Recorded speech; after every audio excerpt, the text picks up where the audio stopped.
leg sore. My cameraman's kind of lame. Why don't you just hit the pause? I'm late, Anyway. remember? Okay, so let's find the volume of the cubes. Well, the water alone is, I'm going to call that 65 milliliters. And I'm going to put the units up here at the top so that I don't have to write them down every time. Then I add the cubes.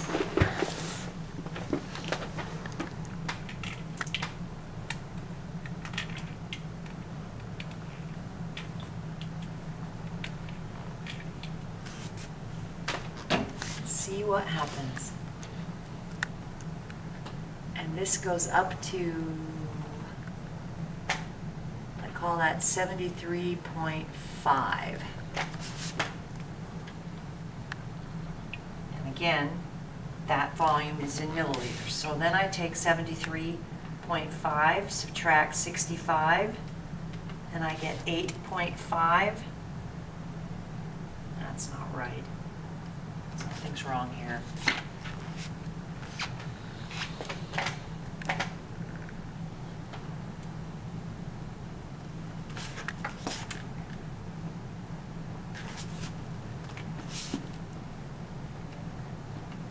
Oh, it's okay. I don't know what I'm thinking. 73.5 minus 65 comes out to 8.5. Again, that's in milliliters. So now I take the mass, which was 21.59, and divide it by 8.5. So 21.59 divided by 8.5, and I get 2.5 grams per milliliter as my density. Okay? Now the bar, I already have the mass, so I need to record the original volume, which we decided already was 73.5. I'm going to drop the bar in here. I don't have to worry about breaking this because this is a plastic graduate. I have quite enough water in there. Try shaking it.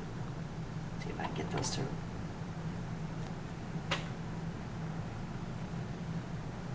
just barely covers. So we're going to call it good. All right, so this is, I call that 66 exactly. That's all right. Oh, that's 86. Sorry, I can't read the scale very well. It's not easy to read. So I got 86 minus 73.5, and I have 12.5 as my volume of the bar. So I take 32.37 minus 12.5. Or excuse me, divided by 12.5, and I end up with 2.6. That's interesting. All right, I need to get these guys out because I don't have enough room for all of them anymore. And I'll put some more water in to do the third one.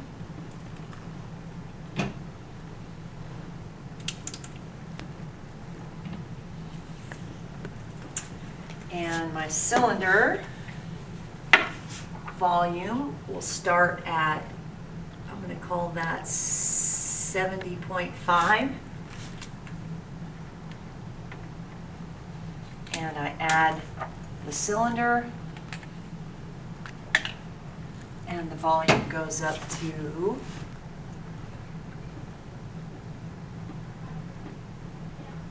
78.1. Wait, that's not 78. That's 77.1. So I subtract 77.1 minus 70.5 gives me 6.6. So I take 18.18 divided by 6.6. And I end up with 2.7. So there's our three values for density. And we have to decide, or you have to decide, not me, just you, if our hypothesis was correct. All right? And again, in your hypothesis down here, I want you to write a Hall or E style conclusion, which you may not have room for, but you could move this sentence down here, because you probably do have room down here, and make number 3 down here. So what can you conclude about aluminum's density? And I want an actual numerical value here. What do you think the density of aluminum is? And that's a hint as to how to answer this question.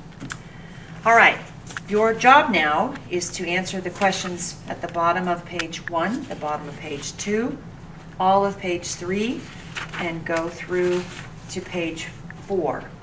And I'm going to do one of these for you on page 4 because kids have lots of questions.